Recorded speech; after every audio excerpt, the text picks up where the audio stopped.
fitrə zəkatı ilə bağlı indidən məlumatı verim. Fitrə zəkatı bilirsiniz ki 3 kiloqram arpa, buğda, un, düyü, kişmiş, xurma və s.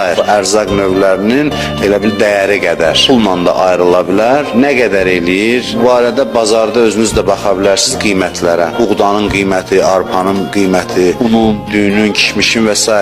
Bu ərzaqların qiyməti nə qədərdirsə o ilə hesablayın ailə üzvlərinin hər birinin adından.